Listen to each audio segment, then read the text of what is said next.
ਇੱਕ ਗੂੜਾ ਮਿੱਤਰ ਪਿੰਡ ਤੋਂ ਦੂਰ ਪ੍ਰਦੇਸ਼ ਵਿੱਚ ਵਸਦਾ ਏ। ਪਿੰਡ ਦੀ ਮਿੱਟੀ ਨੂੰ ਯਾਦ ਕਰਕੇ ਕਹਿੰਦਾ ਏ ਕਿ ਪਿੰਡ ਦੀ ਇਹ ਮਿੱਟੀਏ ਤੇਰੇ ਨਾਲ ਵਾਦਾ ਮੇਰਾ, ਪਿੰਡ ਆਉਂਦਾ ਛਾਂਦਾ ਰਵਾਂਗਾ, ਤੇਰੇ ਨਾਲ ਜਮਾਂਦਰੂ ਸਾਂਝ ਮੇਰੀ, ਸਦਾ ਸਾਂਝ ਨਿਭਾਉਂਦਾ ਰਵਾਂਗਾ।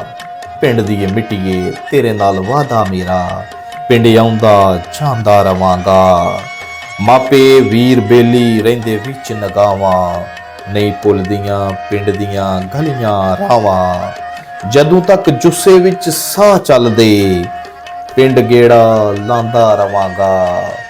ਹਾਏ ਪਿੰਡ ਦੀ ਮਿੱਟੀਏ ਤੇਰੇ ਨਾਲ ਵਾਦਾ ਮੇਰਾ, ਪਿੰਡ ਆਉਂਦਾ ਛਾਂਦਾ ਰਵਾਂਗਾ। ਚੇਤੇ ਆਵਣ ਪੈਲੀਆਂ ਬੰਨੇ ਫਸਲਾਂ ਦੇ ਨਜ਼ਾਰੇ, ਵਾਹੀ ਬੀਜੀ ਰਲ ਮਿਲ ਕਰਦੇ ਮਿੱਤਰ ਪਿਆਰੇ। ਆਪਣੀ ਮਿੱਟੀ ਦੀਆਂ ਆਪਣੇ ਵਿਰਸੇ ਦੀਆਂ ਸਦਾ ਤਸਵੀਰਾਂ ਬਣਾਉਂਦਾ ਰਵਾਂਗਾ। ਪਿੰਡ ਦੀ ਇਹ ਮਿੱਟੀਏ ਤੇਰੇ ਨਾਲ ਵਾਦਾ ਮੇਰਾ, ਪਿੰਡ ਆਉਂਦਾ ਛਾਂਦਾ ਰਵਾਂਗਾ।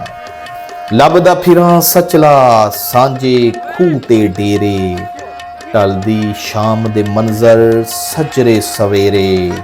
ਸ਼ਿਕਰ ਦੁਪਹਿਰੇ ਚਾਨਣੀਆਂ ਰਾਤਾਂ ਵਿੱਚ, ਗੀਤ ਪਿੰਡ ਦੇ ਗਾਉਂਦਾ ਰਵਾਂਗਾ। ਪਿੰਡ ਦੀ ਇਹ ਮਿੱਟੀਏ ਤੇਰੇ ਨਾਲ ਵਾਦਾ ਮੇਰਾ।